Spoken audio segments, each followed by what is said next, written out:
guys, Super Rocker here, And I'm Luke Ambrose. and welcome back to another episode of IndieCast, where today we're going to be talking about Poppy Playtime Chapter 4. We're going to be covering a bunch of topics, whether if Chapter 4 was good, we're going to talk about the story, the lore, the gameplay, its characters, and much more. So, without further ado, let's go ahead and just jump right into it. So, Ambrose, how do you want to start this off exactly? Well, I want to dive into our initial thoughts on Poppy Playtime Chapter 4 before it actually came out. Kind of what were we expecting of it to be before it came out? So, I would say my thoughts, we're expecting was, it was hype, it was going to be crazy, going to be peak, because again, we're going, into, the deepest, darkest parts of the Playtime Code Factory, where we're going to be covering dark secrets, terrifying threats, the nightmare critters, then we had Yarnaby, Pianosaurus, the Doctor as well, too. I'm just there's so many characters that they're introducing, multiple threats, and, the just insanity that what we're going to be going up against was, overall just building up hype for this chapter, So I'm I'm ready. I'm ready for Chapter 4 when it comes out, because we were left with so many questions, and we were left with that cliffhanger with Kissy Missy at the end. So I was I want all these questions answered. I'm just generally stoked and excited to play Chapter 4. But what about you, man? Hey, I gotta say something similar because it was definitely hyped up, and especially in an interview that someone had with Bobby Bertain, I forgot who, but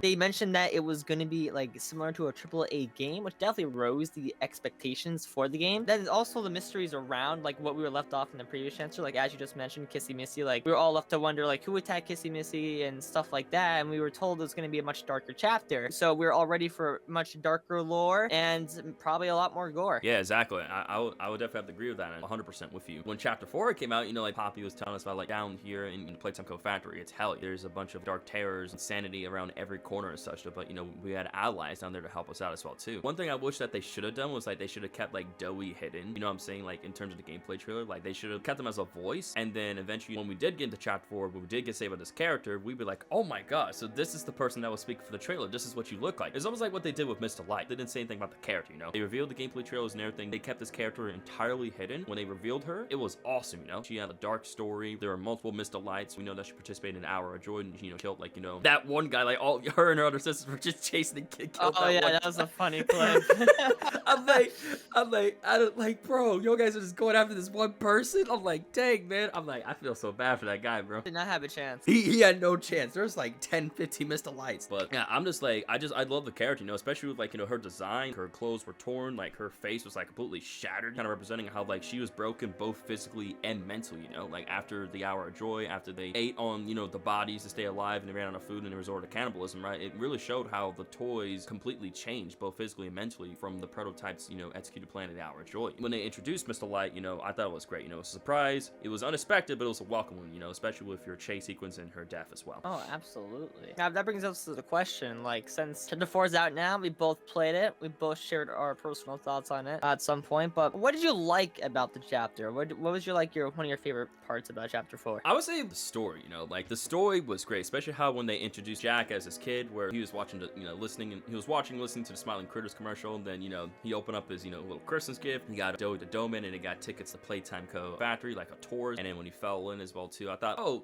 just how the, the other antagonist, right, it was when just this one person got turned to, a toy due to a tragic accident, but nah, they did a whole little surprise spiel, and they even hinted us that in the commercial as well, too, where there was 3 Doeys. For a second, I thought that represented, the family at first, Jack and his family. It turned out it was 3 kids merged into one body, which was unexpected, but I thought that was really cool, It was Jack, it was Matthew, and Kevin were the 3 kids that were used to create Doey the Doman. So the story was great. The VHS tapes were awesome. They definitely gave a lot of, information and insight as to, these characters, how they're introduced way back then to how they currently stand now. Personally, what I liked about Chapter 4 mostly was the characters. Now, I'm not going to say all characters, because definitely some of them had their issues, which we'll get into that actually later on, so make sure you stay tuned. Specifically, I gotta go for the Doctor. He intrigued me the most. It's a close draw between the Doctor and Leith Pierre, because there was so much development with Leith this chapter. We got a lot more info on him and his intentions and what the goal was, and then his relationship with the Doctor too. It was something, especially that one tape we get in the the surgical rooms. He became Experiment 1354. Exactly. That right there was insane, bro. See, you remember the names. I don't. I don't remember these numbers. The lore, man. The lore. I live for the lore. I smell the lore. I eat the lore. You eat the lore. I don't think you can do that. I mean, hey. Are you one of the toys in the factory? You eating? Are you Maybe, eating? maybe, bro. Okay, maybe. Okay. Someone make fan art of Super as a as a toy. Which toy would he be?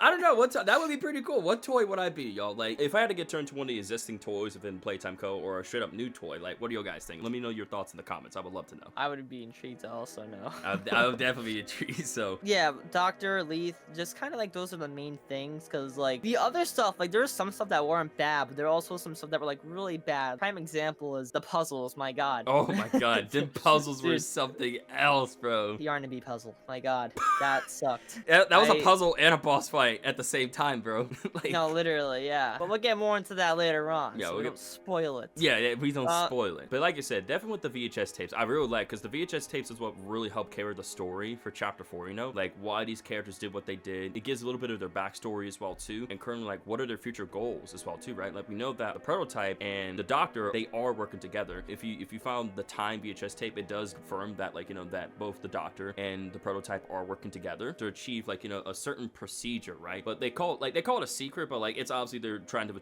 achieve a procedure. What that secret is, I don't exactly know. Maybe it has something to do with turning yourself back into a human again. I don't know. If Chapter 5 is going to be the final chapter of Poppy Playtime, then they're probably going to they're going to reveal what the secret is and what the prototype's plan is for Poppy, why he's doing what he's doing. We talked about what you did like about Chapter 4. So what didn't you like? I would say, for starters, unused characters, right? Pianosaurus. Pianosaurus. Yeah. Hashtag justice for Pianosaurus. I want that in the comment section right now. Hashtag justice for Pianosaurus. My boy only had 29 seconds of screen time. I'm like, He had less screen time than Vanny. yeah, the fact that Vanny had more screen time than Pianosaurus is insane. At least Vanny was involved in the story. My bro literally like had a cardboard cutout, right? And then we see him down there eating you know, some other toys or food, right? Just survive. Literally just like, he looks at us, he twitches that neck, and it just starts running at us, and like you just see these you see Dewey's arms. Yoinked. Yeah, he gets yoinked like by Dewey's Play-Doh arms, like, and he's just flinging them all over the place, like giving him like that cartoonish treatment. Yeah, like he's part of a pinball machine or something. Like he was not spared. He was not spared at all. I'm like, what did I just witness? Like, what just happened? Exactly. So I'm assuming Pianosaurus was your least favorite moment of that chapter. Well, I would say that, and also I feel like there were some sections in terms of gameplay where it took too long to get there. Like, I feel like there's some things where they should have wrapped up, or I feel like in some, you know, and also for the Yarnaby chase, I feel like the chase should have been a little bit longer. I would say, like, maybe here should have been like jumping from platform to, like, you know, we maybe like use like the chain like to grapple on and make his way to another platform. We see Yarnaby jumping behind us, you know, kind of like make the chase swing a little bit longer, right? And then maybe eventually he could like maybe got squished to death by a hydraulic press. Instead, I feel like that would have been much cooler, you know, like we would have activated something and we killed him like that. And I was like, how did this dude get set on fire randomly, you know? I know, exactly. That's what I'm saying. Like, I understand bro's like above a fiery pit, but I don't think that's how fire works. Mob Entertainment. I think we need to start doing our research on. And I get it. How fire works. Yeah, I'm not sure, but like I get it. He's made of yarn, hence the name Yarnaby, right? I guess maybe fire could have gotten on yarn, but like we have our flare gun hand. Don't you think all the times we shot the flare gun hand at this dude, he would have got caught on fire? Exactly. And he was over the fire pit for like 3 seconds. They got set on fire. I would say maybe a little longer. Yeah. And like his chase scene, like it didn't even really feel like a boss fight. It just felt like the player got lucky and he was an idiot and ran into a hook. We didn't feel like we defeated him. It feel like we just got lucky. And the doctor was like, oh well, that sucks. Well, anyway. So we talked about Pianosaurus, talked about Yarnaby as well. We talked about how some sections were a little too long. They should have been wrapped up a little quicker. Some sections were like said shorter. I would say honestly for the the doctor, because again, you know, in the trailer we saw like the doctor with like the eye and like the purple eye in the Harley body, right? But we didn't see that at all, did we? No, we didn't. We never saw that at all. I don't think so. Not that I can recall. I don't remember too much completely. But yeah, Ambrose, what is something that you didn't like about Chapter 4? I gotta go with the locations. I feel like locations, huh? The locations, like the prison, the caves. It felt like a constant repeat cycle. It feels like no effort was put into it. It didn't feel like a Poppy Playtime game, kind of. Like I know that's what they were going for. I'm pretty sure, but it felt like kind of like a different game, and I don't mean it in a good way either. More in a bad way. It just everything felt so colorless, so bland, and I get what they're going for—a more dark, a more thrilling type of experience. But when there's not a different set in place with your environment, the player will just naturally get bored. Like, for example, when we went from the cave system to the laboratory with the poppies at the end of the game, Yeah. that environment felt so different. It felt like, oh man, I actually kind of want to see more of this area because it's a different area that doesn't have a gray wall the entire game. And the prison itself felt underwhelming in itself too, because I didn't feel like I was in a prison. I felt like it was just like tiled cells with just colors on it. It didn't feel like a prison. The only prison part of the chapter felt like the actual like prison yard. That was the only thing that truly felt like, oh, I'm in a prison right now. I could definitely see why you think, because like when you imagine prison, you think like the cells be like a little dull, like like colorless as well too, like just like gray, like because like when you think of prisons, prisons aren't supposed to actually be like colorful or bright. They're supposed to be like uncomfortable, gray. And when I'm looking at these rooms, I'm like, these rooms are interesting.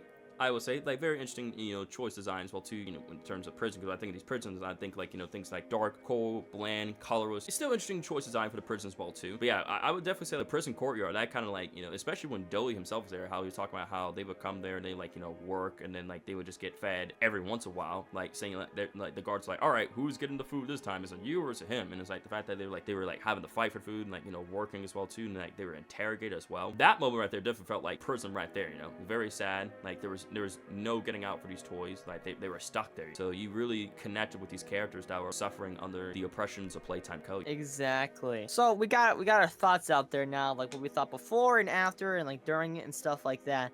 But now let's dive in depth now. So let's talk about like specific parts. So like if you want to start off with the atmosphere of it, like just through playing out without thinking deeply into it, what do you think like of the atmosphere? How did you feel during like roaming the game? I honestly really liked it, because there was moments where like it was like kind of like somewhat bright, but then afterwards it's also like very dark as well, and there's like corners and twists and turns and like unexpected stuff, like so it was dark, it was unexpected, but it was overall very cool and interesting. Like I generally like the atmosphere. That's how I would describe chapter 4 right there. What about you? I would say the atmosphere was like fine, just as a normal like playthrough, as I said like before, like a little bland, but there was one part of the game where the atmosphere was just, I loved. It was phenomenal. And that was during when we were going down in the surgical rooms, the puzzle where you have to enter the experiment codes and stuff with all the red smoke in the hallways and stuff. Yeah, that was phenomenal. The reason for it was the red smoke was part of it, but also you can hear the voices of like other like scientists and other children. It really added to the scene of like what environment you are in and stuff. I think that was done really well, and it gave me a feel like, oh my god, this kid's died here. I think that's one of my favorites right there. I have to agree with you right there 100%. Now going to like the characters a bit, like when I say the characters, I don't mean like the characters like individually, kind of more like a character dynamic kind of thing, because you know how the doctor had Yarnaby, yeah. Prototype had all his other pets beforehand, so like kind of like the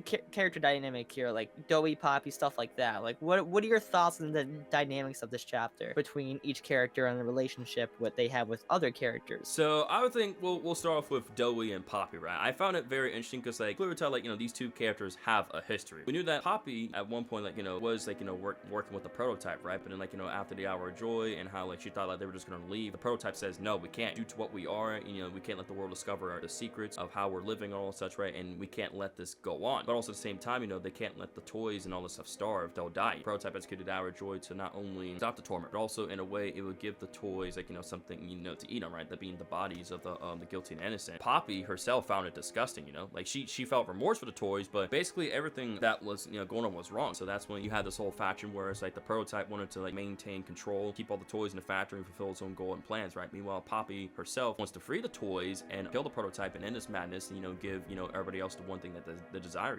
freedom. From Poppy's perspective, she believes that by burying everything and killing the prototype and getting rid of like all Playtime Co secrets, that all this could be ended for good. Meanwhile, for Doey's like, do we really have to throw everyone and everything away just to kill this one guy? Like there has to be another way of doing it. It's like you can tell there's a shift in power. Obviously they want the same thing, but how they wanted to go about achieving it is completely different. Doey and the others believe that she abandoned him, right? But then when she came back and Doey recognized Poppy, like saying like, Poppy, is that you? How are you? Like where have you been? When it comes to like the characters and stuff, yeah, I think the most interesting dynamic we have, or that I'm most curious about at least, because yours might be different, but is right now the doctor and the prototype and the doctor is in leave. We got a lot about the doctor in leave, so I kind of want to know what the doctor and the prototype were planning, because in one one of the tape in the time tape, Yeah. Doctor keeps telling Prototype, "Hey, if you want this to work, we need time. Time is the key here. And Mm. if you don't give time, you're gonna fail." So I'm hoping like next chapter, like they dive a little more into that and stuff. But yeah, I think it's a good amount of like the character like connections and what characters gotta do. But like, let's say for example, like we didn't like have all these tapes and documents. Like ignore those. Like block those out your head for a second. What were your thoughts on the story without those? Like, do you think you'd be able to tell like some things that were going on without these tapes and these documents helping us out? I would probably be confused if I'm being fully honest. Like, I would definitely have a lot more questions. Like, okay, why did this happen here? And like, what is this character doing? Are these two characters really working together? You know, like because I'm not gonna lie, I actually like I missed that time tape in my live playthrough because I was like, is the Doctor really working with the Prototype? Because like these two characters have like different ideologies and goals and everything's fine. I'm like, unless he's someone like forcing him to do something to cooperate as well, which of course like he does say like their own reason why when the Prototype says their own reason why you Doctor are not being stripped for meat and spare parts now because of your usefulness. If you weren't useful, I would have killed you on the spot. But I would probably be definitely confused. I'll be like, okay. And there's some things I was able to understand, but not quite. And I'm like, maybe I could get a little bit more explanation as to why this happened, and like maybe I would appreciate it. But thank God, like I was, That's why I'm saying, because like without these tapes and documents, we wouldn't be able to really understand this. And to the players that like just like play games for the fun of it without like going into the story and stuff, they would still find they wouldn't really have a general basis of the story. Yeah. Like the most they would get is like the Doctor's dialogue, which is why I find the Doctor most interesting. We learn the most about the Doctor because even without tapes, he still speaks to us. But unlike Dowie and Poppy and Kissy, who are like our big parts and play major roles in Poppy Playtime, they don't have a lot of screen time. Even Dowie as a new character, like Yarnaby had more screen time than Dowie, in my opinion. At least from what I saw, I'm pretty sure the only time Dowie had more screen time, I think, was more towards the end of the game when he was crashing out. Yeah, that crash out was crazy, man. My God. The levels, like the puzzles and stuff. I guess it could be like a 2-in-1 type deal. Levels and puzzles. What were your thoughts? I think the puzzle was definitely a lot more interesting in this one compared to Chapter 3. Oh, really? Yeah, I would say I like the levers, like the one with the foundation. I found that one very interesting because like you really had to think. When I was doing that one, I was really having to think of saying, okay, I have to make the gas travel here. I gotta pull this lever. I gotta do this one. Like it was really challenging, but I liked it, because I like a good challenging puzzle, So I really like how they did the foundation puzzle. That one was very interesting. Like there's things where you had to be quick on your feet. There's moments where you really had to sit down and think. It was definitely a bit of variety. I will say that it's not like because again, some things I would say for Chapter 3, some of the puzzles were I would say Chapter 3 were a little. They weren't exactly repetitive. Like some were I think there's maybe too many. But like I would say here for Chapter 4, could be too many. Yeah, yeah. I do agree on the Chapter 3 one. There was like 2 puzzles back to back, and I'm like, bro. Yeah. Come on, man. I just saw this one. This one was hard, man. Yeah, I think that's what they were trying to do for Chapter 4. They were trying to spread out the puzzles, which I think that they did a better job at that. Like they definitely. I said they did a better job on spreading out, but I do have the opposite take on when you said more different, because in my opinion, they all had a similarity, and that was run to this, click that, go do the same thing again in 6 other places. And it was either that or the other classic, go find a battery, put it in a hole. It's funny that Baba you say Chops that. could be used as an example as that. Now the Baba Chops one, actually, that layout was pretty interesting. I wasn't like against that fully. I liked the layout. Yeah. I liked it. I didn't hate it. I just hated the premise of it. You just had to open a door. But like I said, the puzzle layout was interesting. And then speaking of that puzzle layout for the battery, I thought for the Yarnaby one, I thought that what I thought in my head was that since there were like 5 different color slots, I thought we were gonna have to find like 5 green batteries and then pull like maybe levers, like push buttons in a certain code sequence to get the door open while Yarnaby is like trying to get in. You know what I'm saying? Because that's what I thought was gonna happen. I thought like we're on a time limit. We gotta get these batteries quick and get this puzzle going, and then like open this door and shut. That's what I wish they did. That's what I really wish. We have yet to have a timed puzzle. I feel like. Well, no, we had a time puzzle, but not one I would have wanted. I kind of wish we had a time puzzle where we are getting chased, the door shuts, but a certain amount of time, like fair example, say you have 4 minutes to get what you need before the critter's able to open that door again. Yeah. And you're screwed. And that would be cool, because then the pressure's on, and instead of like you're gonna be already walking around like a clueless puppy, he's not the brightest tool in the shed. So not like that mattered. You know what else was not the brightest tool in the shed? My game. My God. Dude, the bugs and glitches. Oh my god. The bugs and glitches. I'm like, okay, we can hide from this guy. Nope, you can't do that. Sorry, Nope. the game does not want me to. Yeah. If I hide, Yarnaby's like, I know where you are, buddy. I can sniff you. There were some moments where I actually there. got stuck in my hiding spot, and Yarnaby like screwed. Like I got screwed over, man. And I don't Yarnaby think found he's me. supposed to get you when you're hiding there, because I'm like, what's the point of going all the way in then? In order to counter him, I had to just sit in between the crack, not go fully in. I just had to sit there. Yeah. I'm like, it's okay. I'll just sit here until you say go away. and that's what he did. For some reason, on my playthrough, this guy can like sniff me down in 2 seconds. But when I watch other people's playthrough, he's like not bothering anybody. This guy's on my butt the entire time. Where's my break? Now, it's funny enough because some people actually said like Yarnaby never showed up in Yarnaby sessions. I never got that. That never happened to me, but I heard some from other people, right, during their playthroughs. Like, Yarnaby was not where he was supposed to be. Like, he just wasn't there at the time. People thought like, oh, is this just a puzzle that we're solving, you know? But no, Yarnaby... Oh, lucky them. Yeah, lucky them. I struggle with that, bro. Trying to figure out the puzzles and everything. Like, my God, bro. Especially with... Dude, the amount of times, like, yeah, I had my hand on the scanner, and I'm like, almost done, almost done. This dude would pop out the vent in front of me, and I'm like, oh my God, I just got it done. For real. Well, I was so close. You're like, I'm on the last one, bro. Why you ruin this for me? Why, bro? Exactly. The gas was a unique one. I'll give you that one. The gas one, yeah. that was unique. But it annoyed me so bad, I said, yeah, Google, help me out on this one.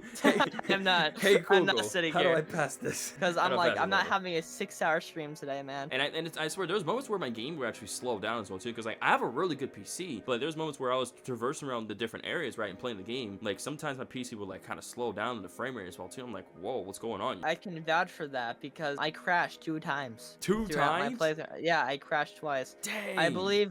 I think one was near the Yarnaby level, and I think the last one was on the Deadly boss fight. Yeah. I entered. It was my first entering the level. I'm like, okay, my frame dropped a little, but that's a-okay. Mm-hmm. And then the game just said error. I'm like, okay. It did not even error. It just closed. And next thing I see is my home screen. I'm like, that's dope, man. That's cool. That was a great boss fight. Speaking of the boss fights, what do we think of those? Because we had like 3. Well, I count Baba Chops because the other one of them were underwhelming. Baba Chops, the Doctor, and Joey. I guess we'll count Yarnaby. We count Yarnaby. I think Yarnaby, like it says, his wasn't too bad. However, I feel like the chase should have definitely been a little bit longer. You know, like again, like the amount of time that he put with the, you know, him like with his Roman AI with the puzzle and everything and such. I feel like the amount of time we invested in that should have been the exact same amount of time for the chase. Not like almost to the point, but like, yeah, make the chase look a little bit longer. You know, like make it where we're grappling around, he's jumping and such. Right? Show us more of what Yarnaby can do. You know, how like we could try to like slow him down, but he's gonna shrug it off, and not like, you know, again maybe like, you know, some sort of like instead of maybe the chain in the fire, maybe we kill him some sort of other dramatic way. So I like Yarnaby's. For Baba Chops, I actually like Baba Chops a lot because like for even though she was bigger than your average plushie, she's labeled giant Baba Chops. I liked how she was like, she started off slow, but then eventually like she like burst. You know, she became really quick. You know, like she picked up on speed, and she was like launch herself at you, like making all these like these notes like like, that's gonna be clipped. That's gonna be clipped. And then like literally like when she hits you, like your screen goes like, you know, like red and green as well too. But she was quick. For Baba Chops being a small toy, she was quick. For me, Baba Chops was like a jumping simulator. Like she never walked. She it never was just stopped. Constant jumping. Non-stop. It's like, this is funny. I'm glad she wasn't a one-shot. If she was a one-shot, that'd be so annoying. It would be. I didn't get killed by her, thankfully, because I would have cried. Yeah, yeah. I'm like, what the flip, bro? I liked her a lot. Like she kept me on my toes. I had to constantly keep moving. I had to figure out the layout of like saying, okay, I gotta put this battery here. I gotta push this button this many amount of times to get like, you know, these batteries out of these cages. Once I get her like, you know, her home, right, that other gate powered up, I can grab the blue access card I need, then power up the other door, put the card in there, and make her way. So I think definitely having like that giant Bob Chops there, like in her boss fight there, was I liked hers. It was intense. It kept me on my toes, kept me on my feet. Oh yeah, I kept on hers. the toes. Agreed on that. So they did a great job with her. Her AI was better than anybody else's. Way better. Way better. Like I swear, this like it's not like she had like a direct guy to follow behind you. Yeah. She it's like if I turn a corner, she's like, I'll just go the other way around. Yeah, and that's what I noticed. Like she was like, okay, you going this way? I'm gonna go that way. She was trying to outsmart you. I'm like, okay, you know what? Maybe this puzzle's better than I thought. The puzzle itself is just place battery in hole, grab battery, put it back in hole. That itself, but the AI and the environment, I liked. Yeah, it was dark. You can also see the other giant versions of the nightmare critters as well too. Seeing the other like giant versions of the nightmare critters and like having Baba Chops there, and you know the dark atmosphere was executed very well. 100%. I would say. Now the Doctor. Yes, the Doctor, the best boss fight in the game, everybody. Totally. Like phenomenal hands down. one. It was great. Hands down, best one. Now, okay, I'm being sarcastic. He had the worst. Bro, you clicked the button and he died. That was the boss fight. Like the robots that he had were a better boss fight than he was. The Harley bot. Yeah, the Harley bots. I call them Harley bots. Yeah. But yeah, we'll call them Harley bots. Yeah, the Harley bots were a lot more of a challenge than They were. and Sawyer was himself. One thing I did like as well too is like you're walking in, you see like the giant brain, right, and the how he's connected to Playtime Co's technical machinery. I'm just like, oh my god, bro, literally got taken apart. Like literally got took it apart down to the organs, right? And then we've got turn around and like see that Harley bot with the originally I'm not sure if you knew this, right? Originally the Harley bot that pulled us was actually supposed to have a red eye, but during my live playthrough there was no red eye. It was a blank screen. But they actually ended up updating that. They did update that, and they actually gave him a red eye this time, right? So it was actually supposed to have that. And also in the hallway sequence before you enter in there you're supposed to see his eyes, like those purple eyes on the different monitors. But once again, that never happened. Again, that could have been a bug or a glitch or something like that. I have no idea. But he anyway, back to the sequence, right? So the robot, the Harley bot, like grabs you, like throws you like down the stairs, right? Then there's a trap door. He drops you down there, and you got basically the objective is to get 4 green batteries, put them in the slots, right? But these batteries were in different locations of like this dark area, right? It was super dark. The only way to really see was see it down there was using your flashlight. I like how some of the Harley bots, like some of them would break to scare you. Some of them like will have like the yellow eye, and then afterwards like you're just going down the hallway and you just see a Harley bot just show up out of nowhere, right, with a red eye, making these incredible loud noises in front of you, and you're just like, nope, stay back, I'm going the other way. Like it was definitely intense. It kept me on my toes. I think the Harley bots did a great job of that. I like how they scattered the different green batteries, right? They did a great job of scattering and executing the characters. And I like how the doctor is giving like these dialogues, how he feels about Elliot Ludwig, how he paid the golden path for Playtime Co, and how he should have gotten all the recognition, how he should have gotten all the credit for everything, basically running the place, right? You see, like I should be one running this place. He was the true CEO type of deal. For real. But again, we know Leaf Pier, right, was the one who was all about power. Again, after Elliot Ludwig supposedly passed away, but we know that Elliot Ludwig has to be the prototype 100%. Leaf basically kind of took over from head innovation to like becoming almost a CEO, himself, becoming this leader who is amassing all this power and having this bigger body initiative being like a money haul. Again, like I said, they executed it well, but like again to the end part where where you had to do is like pull out the Omni chip. I was like, oh, okay, he's dead. Wait, question: was there supposed to be a cutscene when you click that button? Yes, there was supposed to be a cutscene. There was no cutscene. I never got that. You know what I did? I clicked the button and then I don't get a cutscene. So the robots start moving towards me and as a walk off to the left. And the next thing I know, the doctor just explodes. Yeah, I'm like, oh wait, did I win? Did I win? Didn't do anything. I'm like, I didn't do anything. I'm like, because I was supposed to get a cutscene there probably. Yeah. But I never got it. So I just ran off to the left after the robots came alive. I did the exact same thing. I ran off to the right. I can't remember if it was the left or the right side. I ran off to the side somewhere because I saw the bots coming. The robots coming after me. I'm like, shoot, I gotta get out of here, bro. Okay, moving on to Doey's boss fight. What were your thoughts on his the final boss kind of deal? I think it was interesting. It was definitely different from from the catnap boss fight that we got, where it's like we took him head on. Exactly. We took our stand, which I really liked that, which was good. Like I did too. I liked the head-on stance too. It wasn't like, okay, we're not running away this time. Yep. This time, I got my fists up or ready to go. Like we have to take you on, like it's either this or I die. In my opinion, for the Doey fight, I think it was underwhelming. Underwhelming. At least yeah, to me it was boring.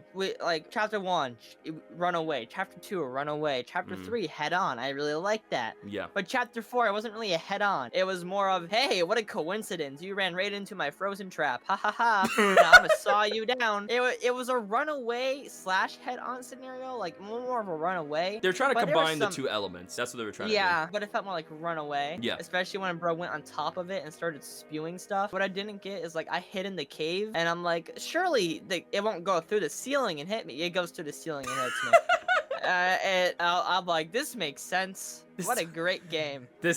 Totally logical. Like this logically just makes sense how he's able to do this. And the amount of glitches I ran into that boss fight. There's literally a moment where he stood still. After he came out of the ground, he just stood there running in place. I noticed that as well too. I was like, why are you just standing there? I walked up to him and I'm like, dude, you gotta kill me, okay? I need you to grab this and so I can freeze you and then so I can kill you, okay? I don't need you to stand in place. Then I had to restart the encounter because I'm like, know I'm Yeah. not ever gonna get this done. I Yep. spent half my level or with Doey trying to make sure his AI works properly. Yeah. That because he did not want to pick up the freezing thing. Yeah. He did not want to get cut. He did Mhm. not want to move. So and then my game crashed at one point. And I'm like, this dude. I was so close to just being like, I'm gonna just watch the ending on a video, Bro's just bro. too smart. He's just too smart, bro. He's like, I'm not gonna He fall said for that. exactly his AI. I Yeah. think his death though. I'm getting crushed by that. I'm glad it wasn't the final saw that killed. I would have been like, that's underwhelming. That as would have well. been, yeah, that definitely would have been underwhelming though. But I think the chase though itself, like actually the chase with the music, like the music was really good. With The that chase. music was good. I'll give them that. Yeah. And this man was speedy during those bits too. For I'm real. like, because I got killed one of those times, and I'm like, oh, okay, that's fine. Yeah. Like I spawn in 2 seconds later. I'm like, dude, let me walk first. I'm trying to walk here. But it I'm doesn't let walking me. here. Yeah, I was like the summary of the Doey boss fight. I give it a 4 out of 10. I would say like for me when I first played it, it was definitely like it kept me moving. I had to watch out for his attacks. There's moments where I was like, oh snap, I gotta keep moving, bro. Can't stop. Doey's transformation was awesome. I love Doey's transformation. How he turned like a freaking angry Play-Doh salamander type thing with like Lizard the 3 kids. thing. Yeah, the 3 kids being on as well too. You see how they're like angry and sad as well too. Like there was a lot going on with him mentally, and he just snapped because of the prototype. His prototype blew up the safe haven and killed all his friends, his family. I liked how like it started for like we were running, the music was kicking in, bro was like hanging on to like the rail thing, right, the platform, and we had to like use our grab pack to like grab onto it and like make our way all the way down to another platform. The chase, how he kept chasing you all the way to that like that boss area. I love how like it pushed you, like you had to keep moving. Like the music, the push, the drive was really good. Saws in the Ice was very interesting, and I like how they hinted that earlier on in the game. I picked up on that. They did. That was a great foreshadowing. That was a great foreshadowing. I love how they did that. That was a great foreshadowing. So people had mixed views of this game, especially the boss fights and especially for Doey though. I would say for me, I'm not gonna say it was great, but it wasn't bad. I'm more like in the middle. It's not like the best one, but it isn't entirely bad. Because again, like I like how they did combine like both the chase and the head-on scenario in a way, like taking like those two elements and combine it to one for chapter 4. I think for me, I'll give it like a set. I'll give it a 7 for a 7 out of 10. Now let's go more like on an in-depth look on the actual characters themselves, like Pianosaurus, Doctor, Doey, and stuff like that. We'll start with the easiest one, Pianosaurus. Pianosaurus, I love this design. His design was incredible, dude. Like just a giant. I do too. Like piano dinosaur. You can't get any cooler than that, man. As you said, design is great. Screen time, what the hell, man? For real. 29 seconds. 29 seconds, bro. And half of those seconds was him getting tossed around like a Gmod ragdoll. For real, bro. Oh my god. I'm like, what did I witness? He got the cartoonish death, bro. He got a cartoonish death, man. Then he was eaten. I think that sums up Pianosaurus, honestly. There's really not much to Pianosaurus. Who do we want to move on next? Doey the Dough Man. And my reaction to his death was more of, was I supposed to care for this character? Because when we're playing as our character here, we didn't get that many interaction with Doey. That he did save us like once or twice, but thank you, bro. Yeah, like thank you, bro. But like I don't think that's enough for our character to be like emotionally connected with Doey. Even if you watch the tapes, it's like you still don't know the guy. It's like you didn't spend enough time with him. If Poppy or Kissy died, it would give more of a reason for us to feel bad because we spent a good amount of time with these connected with the character, we connected them. But with Doey, he only appeared like during like an emergency time or something. Hiya there, thank pal. you, bro. Yeah, basically, yeah. He's like, hi there, how you doing? I'm here to save you. Anyway, but then when he like going on his like spree, because he was more concerned about the smiling critters in the haven and stuff, which touche on him.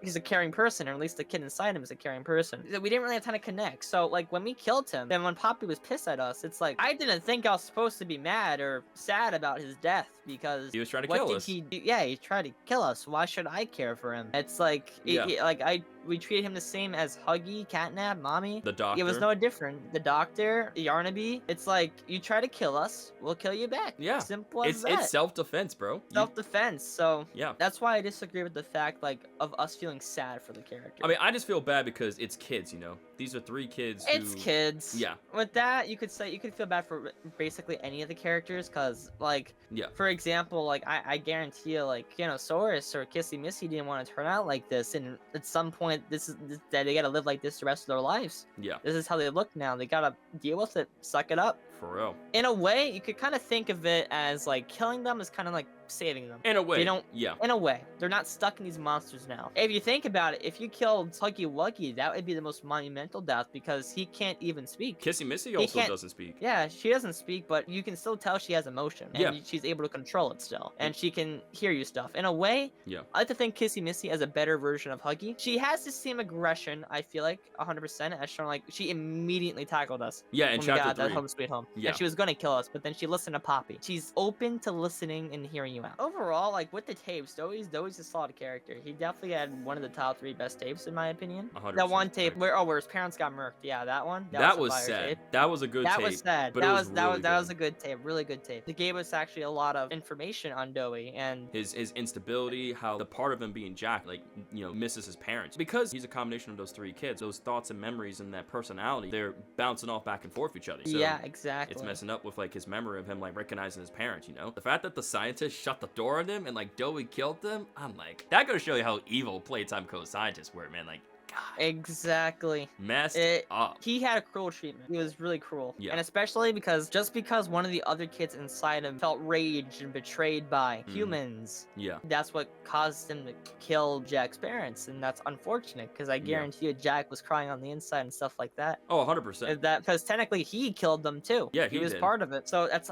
highly unfortunate. Yeah, very, very unfortunate. And like Playtime Co kept on experimenting on Doey. They kept on putting him to work, not by choice. Yeah, because as mentioned in like his other tape, that he was the only one that could actually exit the prison, but he wanted to go back because there were others in there that he wanted to save that were his now new friends that His he family, had to save. This is his family now, and he has to deal with it. We've seen what Doey can do when he gets angry. When he transforms, like, bro is strong. Exactly. I don't think like he could take down the prototype, but like he could give him I would say make it difficult for him for the prototype to fight back. I think maybe because the prototype knew that if we kept Doey around, Doey is going to be a problem for him to deal with, which is why he took the explosives and blew up the safe haven also. And him being Ollie and seeing how much Ollie has spent, taking, pretending to be Ollie, right? And seeing how we have that phone with us and we were spending time with Poppy and Doey. He noticed that weakness in Doey and he exploited that weakness to his advantage and turned that instability against us. Exactly. Expanding on from Doey, we can move on to a person that's kind of responsible for Doey's and this whole bigger body initiative. The man himself, Holly Sawyer, aka the Doctor. I would say for the Doctor, he definitely gives a ton of lore. He definitely answers a lot of questions. Plenty. But the Doctor there, I find his most interesting tape to be, or one of the 2, is 1 with the Warden and 2 with the Prototype. He does things that gives his own benefit. So like, he asked the Warden for the Omni Hand. He got that and needed that. But the question is, did he fulfill that promise he gave to the Warden? Did he, Absolutely not, bro. You really think Harley Sue is gonna care for another person like that? Probably not. But then the other part, what was the other tape I mentioned? The Time VHS tape? Yes, the Time one. What do you think the Prototype and the Doctor were planning? It's pretty clear, like, they were planning on, like, doing some sort of procedure. If I had to take a guess, it could do something where maybe possibly turning people who were turned to experiments back into humans again. Whatever procedure or something that the Prototype is planning, right? It's gotta be able to benefit both him and Poppy in the long run. What I always thought was that maybe the Prototype is lured us down so he can, like, take our body and then he can leave the factor as a human, Maybe. Possibly, yeah. And another alternate. One of you wants like one final surgery. And that final surgery being getting all the toys and putting them into one. Basically, that one could be something like that. ultimate bigger body. There's also a thought as well too, a theory I heard where it's like people thought like when the Prototype takes these toys, right, he's gonna graft them onto himself and make himself stronger. But what if there's like another meaning of a part of him? What if he's actually repairing these toys? Maybe there's a revival thing, like a revival procedure where he's bringing these toys that he's killed, brings them back to life, but has them underneath his control. Poppy, her of this chapter, she played a bigger role than we thought. She didn't have much screen time, but she definitely played a big role. We got a major lore drop on her and everything. She had a major involvement in the Outer Joy. In that room when our hand was getting frozen by the Doctor, he mentions this, that Poppy never told you her partner in the Outer Joy, did she? Then he told us, and that turns out to be the truth. But the Outer Joy was originally supposed to be, they escape. No life's supposed to be lost during that. It was just one, the toys rebel. They just leave the facility. But the Prototype had different plans. The Prototype decided to kill everybody, the guilty and the innocent, drag all those corpses down below where they never be found and in on the bodies to survive. It's hard to say whether the Prototype's intentions are good or bad, because he did stop the experiments from happening any longer. No more kids were being put into other toys. And if what Poppy says is true, and if that note we received in the beginning of the game is true, there are some kids still alive. They would be with the Prototype. The Prototype could have good intentions, but we don't understand it. Because he figured, like, you know, think about it. When you put Poppy in that case, he figured after all the time put your case, I hope you understand, but you still don't. So it's almost like in and that exactly, because Poppy thought they could all leave. Because Poppy had no intent of ending anybody's life. The only problem with Poppy right now is that she's not telling us the complete truth. It's one of those situations where she is a good person. She's a good character, and we can trust her. But if she doesn't tell us everything, then we can't trust her. And then moments like at the end of chapter 4, she can't be caught by surprise because we already knew because she told us. Because if the doctor tries convincing us by using this thing that Poppy never told us, then he can use that to manipulate us into not trusting Poppy. But if Poppy told us everything, that's a complete bond of trusting each other. And especially, I think even more evidence to back up that we can trust Poppy is that Kissy Missy is working with Poppy. And Kissy Missy has good intentions, as seen at the end of chapter 4 when Kissy Missy tries to save us. But then her arm gets torn off in the process of saving us. Exactly. And then we fall down, and then like, you know, we don't know how we survived, but we did. Plot armor. Plot armor really came in for a second. Plot armor really came in. Because I can tell you that little arm was not saving our fall. Oh, it was not. It was not. I just felt really bad because I'm like, bro, Kissy got burnt up. She had her arm, like, you know, messed up completely, dude. Now it's got torn off. Like, gosh, she's been through a lot. Now let's go on to what was, for some reason, overhyped about this chapter. Nightmare Critters. We were fed so much info about the Nightmare Critters, but they played such a small role, besides Papa Chop. Why give us so much details about what this character's personality is and not do anything with it? I have no idea why, because, like, with the Smiling Critters, you know, like, we got introduced to their, you know, to their characters, descriptions, and sense and everything. You know, we didn't physically see, like, the only characters that we saw were Dog Day and Catnap, you know, but we had the cardboard cutouts, and the cardboard cutouts told the stories of these, you know, different bigger body versions of the Smiling Critters, right, and what they were dealing with, and, like, you know, what's been going on with them, how it kind of told us, like, you know, how they died, how some of them could still be alive, you know. It was like, even though we didn't physically see them, I'm still glad they incorporated those cardboard cutouts. They tell a story, and for the sake of story and lore, I could really appreciate that. For the Nightmare Critters, they show us the character, they gave us the description, they give us their sense, and it got people thinking, oh, you know, surely if we're, you know, if these Nightmare Critters are getting the exact same treatment as the Smiling Critters, right, does that mean we're getting bigger body versions? And from reading these character descriptions and everything, we're figuring what sort of challenges they're gonna be providing. I made a whole video way a while back saying, like, you know, what challenges are the Nightmare Critters gonna be bringing to us in chapter 4? And I had things where, like, you know, Bob Chop's gonna be lurking in the shadows, Icky Leaky maybe challenge us to a race. Basically, I was providing different challenges for each of the Nightmare Critters, just summarizing it up. Exactly. And we figured, oh, by understanding their character description and, you know, these challenges, right, we can understand how they're gonna, like, you know, present themselves in terms of gameplay. But we only got Baba Chops in their giant plush form, right, and we got the others in the cages. At least we had Baba Chops. Yeah. At least we had one. At least we had one of them. But we did get to know cardboard cutouts though, which was very upsetting. I was hoping to get at least some cardboard cutouts for the Nightmare Critters. I was hoping, like, okay, if we don't get bigger body versions, at least cardboard cutouts. I didn't think we were gonna get cardboard cutouts because due to the fact they were part of like a Halloween deal with for older kids. Yeah, it's possible that it's something that like never reached a light, because think about it with Catnap, you know? Remember the Catnap recall incident, right? They figured, oh, if we had to deal with this incident, right, we're probably gonna deal with the same thing with the Nightmare Critters, you know? So the fact that they were in cages and in a dark area could also tell us that they never got to see the light. That could be the reason why we don't see cardboard cutouts and we don't see bigger body versions. And I feel like the Nightmare Critters are targeted more for older kids. 100%. You know what? On the topic of like cardboard cutouts, let's talk about someone who does have a cardboard cutout. You know, what about our little dog buddy, Yarnaby? I think overall his character design was pretty solid. Love it. I love his character design. I do like the fact he's kind of portrayed like a dog. It's like the more time you spend with him, the more he'll like you. But I also did like Pianosaurus's voice for his cardboard cutout. I liked his voice a lot. And then for Doughy's, we know what Doughy sounded like. Let's get on to the last but not least person that I say the most important for, because this man had a big involvement in this chapter. The man himself, Leith Pierre, the head of innovation at Playtime Co. Yep, as he said in chapter 1 and 4. Yes, sir. Yes, sir. So, what are we thinking, Ambrose? What are we thinking? I'm trying to think of what his goal is, more likely. Is it good? Is it bad? Because definitely he tried to stop Sawyer. It's definitely bad. He stopped Sawyer, used it for the intelligence, because he's the one that Sawyer was the one that wanted to do the bigger body initiative. And they knew it was getting to a point where he had no humanity, and even stated, not by Leith, it was by Elliot. Elliot stated that too. Yeah. Elliot stated that. The other higher ups wanted to make Harley disappear, but Leith said no, we need him. So it leads me to believe, like, what kind of connection did Leith and Sawyer have? It's a good question. I would say a bit of like a shrug off. You could tell Harley Sawyer was all about his work, you know. He was doing it for his own progress, not for the sake of humanity. It's for his own gains, you know. He's doing it for his own goals. There's moments where the doctor had to talk to Leith and such, right? But like afterwards, he probably, like, you know, shrug him off. He was just busy focused on his own work. Keep in mind, like, we had all the incidents where like Huggy Loose in the Woods, Catnap, and then the theater incident as well too. Basically incidents and messes that Harley Sawyer would create, but he wouldn't clean them up, and and it caused both workers and people to die. If this keeps up, then it's gonna attract unwanted attention. Because the main question is then when did Sawyer like get his like relationship with the prototype? Like when did they start trusting each other in a way, sorta? As Sawyer mentioned, prototype would have killed him off already. Oh, if he didn't need him. But because of that intellect and knowledge that he possesses, and his the prototype knows that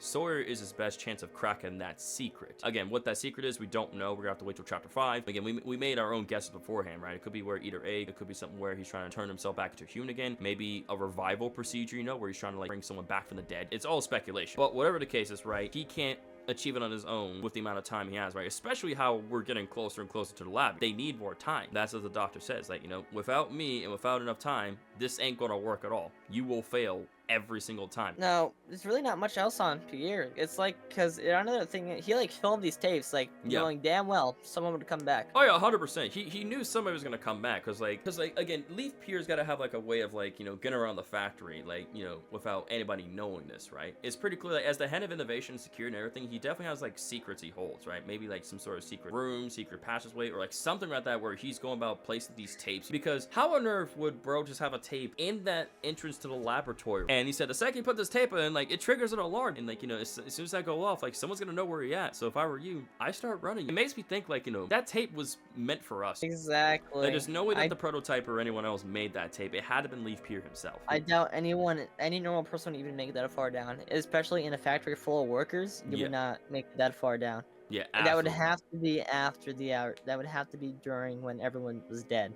Yeah, during or some point like briefly after the Hour of Joy. For Leaf, he's a very mysterious character, very mysterious, right? The amount of things that we know is still so little, right? It's still so little compared to like what we're truly gonna get out of this character. I believe, like I said, he's alive, and that when we do counter him in chapter 5, he's gonna be dropping a lot of lore, dropping a lot of things that we had questions about, right? Answer them, why he does what he does, and overall how like he's been one of these big baddies within Poppy Playtime, the prototype, the Doctor, and now Leaf Pierre. All 3 big baddies, like coming full circle for telling the story of Poppy Playtime. Much agreed. Anyways, there was a lot of characters we went through and a lot of topics, so I guess time for our predictions on the future chapters, or the future of Poppy Playtime in general, I'd say. Honestly, chapter 5, what do we think is going to happen? What do we think the main thing is going to be? So I think what's going to happen in chapter 5 is that we're definitely going to be seeing a lot more from Huggy Wuggy. What we got back at chapter 1 was just a little taste. In chapter 5, Huggy Wuggy's not going to be holding back at all. He's going straight for the kill. He is angry at us. He wants revenge. What was interesting as well too is that they never showed Batsubu in chapter 4. However, he was in the Hour of Joy VHS tape back in chapter 3, so I feel like they were 100% going to be showing us Batsubu in chapter 5. Again, in this chapter, we're definitely going to, I'm hoping, like, if chapter 5 is going to be the last chapter, right, we're going to see these orphans down here. We're going to be possibly getting a full reveal of the prototype at long last. We're going to see what he fully looks like in the flesh. Probably, like, gets a sort of crazy dramatic ending. I think something dramatic is going to happen to Poppy in chapter 5. We're going to be countering Leaf Pierre, I believe. Even balance of story, gameplay, and lore for chapter 5. So that's what I want to see within chapter 5 of Poppy Playtime. So what about you, Yes, a nice balance would be great. Well, obviously, I want to see something similar with Huggy Wuggy, personally. I think definitely, like, I don't know, maybe like a mid-game boss fight with him would be nice, and then we defeat him in some way, shape, or form, or who knows, maybe something else can happen mysteriously. But I also feel like there's going to be, like, at one point in the game where we're going to have to basically find Poppy. Like, think of it, you can think of it, like, as a Poppy boss fight. So, like, we gotta find her, get her out of hiding, and like, maybe corner her. Basically, have her tell us the truth, like, what really happened, like, during the Hour of Joy, right? Why are you doing what you're doing, right? What are you trying to achieve at the end of the day, Like, you haven't been telling us the truth. I think we'll have Kissy Missy help us, and I do have another theory. I think Kissy Missy's gonna be killed off next chapter. Oh, think she's gonna die in chapter 5? I think she's gonna get killed off, yeah. Dang. if that happens, I'm gonna be so sad. I'm gonna be so heartbroken. That'd be a death to actually be sad about. A final boss fight, obviously, against the prototype. I have to find a way to make it more of a head-on battle, because I don't want to be like, let's run away from the prototype again, guys. Wow. And the puzzles, I hope they're a lot more enjoyable and not like a copy and paste. Like, let me get this battery, that battery, put it in the hole. And yeah, or if they do, hopefully like a different process of getting the batteries, maybe through different mini games and stuff. That'd be cool how to get different batteries, so you're not just like trying to connect a wire to that wire, making that light up to open that, because we've done this puzzle 1,000 times already. Exactly. There's gonna be one like that, and if there is the chance of like any like maybe a human character appearance, it'd be Leaf. Yeah. If anything. I think And if anything, it would definitely go to Leaf. if next chapter is truly the final chapter, Poppy is going to be the cover. Every character on our cover so far has been the boss fight. So if they do end up showing Poppy for the cover of chapter 5, that's confirming that this is the last chapter. And yeah, basically, I don't see a reason why it wouldn't. Another thing that could happen is Poppy could be our boss fight. After the prototype finding Poppy after she ran away, he manipulated her into thinking this could happen if she did this. So she joins back his side again to see if that goal can be reached. But then at some point during the boss fight, she realizes that she's in the wrong. So she helps us again. And then in the end, she has severe regret. And in that battle, we lost Kissy Missy due to her acting out and stuff like that. I think that would be a good way to kill off Kissy Missy. I think it would be, because like it would bring Poppy back to reality. Yeah, back to reality. Or like Poppy tries to kill us, but then Kissy Missy gets in the way and takes the blow. And then that's like kind of wakes her up and like, what I'm doing is wrong and all that such. I like that. I like that. That's a very interesting take you present right there. It's got exactly. brewing some thoughts up in here. I like that. Brewing some thoughts. We'll see what the comments have to say. In terms of like standing, like for like Poppy Playtime Chapter 4, like what do you think of it? It was a mediocre chapter. It was a mediocre chapter. Mediocre chapter. One thing I give it's the story. The story's good, but if you don't watch the tapes, you don't know the story. That's the problem. I would have to say the story and lore and the VHS tapes and the character connections were really good. However, gameplay, it was definitely a bit shaky, like I said, a little bit all over the place and such. Overall, I think it was a good chapter. It wasn't as great as Chapter 3. Chapter 3 was awesome. Chapter 3 was far better. Yeah. And if there's anyone in the comments that says Chapter 4 is better, I will debate you in the comment section, because that chapter was better than this chapter. Chapter 3 was peak, especially when they revealed the Hour of Joy. Like that was crazy, bro. As an overall, I think the lesson learned here is quality over quantity. 100%. We did ask, as the fans, we did ask for longer chapters, and we did receive. We received a longer chapter. We definitely did. Well, in this case scenario, a longer chapter was definitely not needed. So how about we stick to the scene like maybe it's chapter 3 for the final chapter. Chapter 3 is perfect, It Exactly. executed everything perfectly. Like I loved it. Again, there's a little too much puzzles, but otherwise I loved it. Like the lore, the characters, the connections, the cliffhanger. It was perfect. I love chapter 3. But overall, the cliffhanger was really good. I would say for chapter 4, I would say it was a good chapter. It was interesting. It was a good, interesting, on-taking chapter. I will say that for Poppy Playtime. And yeah, guys, that's pretty much just about everything that we wanted to cover here within episode 2 of IndieCast here, where we were covering a lot of things for Poppy Playtime Chapter 4 in terms of the story, the lore, the gameplay, the characters, and all that such stuff. So when we come back with episode 3, we're gonna be talking about a lot of stuff in there. I think we want to do something like FNAF related, right, Ambrose, for episode 3 of IndieCast. So again, we probably might talk about a lot of stuff there in that episode, guys. Like stuff for maybe like the FNAF 2 movie, Secret of the Mimic, a whole bunch of other stuff as well too. So again, me and Ambrose will be doing our research on that, of course, make our preparations and do whatever else we need to do. So that way, when we do get episode 3 of IndieCast aired here on my YouTube channel, it's over going to be an absolute banger for you guys. So Ambrose, is there anything else that you want to say or mention before go about officially making the closing of this episode? We'll try not to wait another 4 months for the next episode. Hopefully not. And sorry about that, y'all. Sorry about that. If you haven't already, like, subscribe, and comment if you haven't already, because we told you 1,000 times to comment. But we'll say it again. If you watch this far, you better comment now. If there's anyone like you would want to see on here, then let us know. It could be a FNAF YouTuber, Poppy Playtime YouTuber. Let's get Unique Geese on here. Hey, who knows, man? Who knows? Maybe one day, you never know. Maybe one day. Get game developers on here. That'd actually be fire. That honestly will be pretty fire, bro. I would love something like that. But anyways, the honor's yours to end it. All right. I appreciate that. So yeah, once again, thank you guys so much for being here and watching this amazing episode of IndieCast episode 2, Poppy Playtime Chapter 4. As Ambrose said, if you guys did up enjoying this amazing episode, we would really appreciate if you guys could leave a like down below. And of course, if you guys are new to my YouTube channel and also Ambrose's YouTube channel, which I'll make sure I'll be linking Ambrose's YouTube channel in the description as well too. So make sure you guys do subscribe to my friend Ambrose as well. But of course, if you guys did up enjoying my energy as well too, and you guys want to see some of my content, go ahead and hit that subscribe button, turn on all notifications, that way you guys not miss out on my content. But anyways, that's everything I have to say here. Appreciate you guys so much love, support. Have a great rest of your day or night. And I've been Super Rocker. And I'm Luke Ambrose. And remember, the grind never stops. And we'll see you guys in the next one. Take it easy, y'all.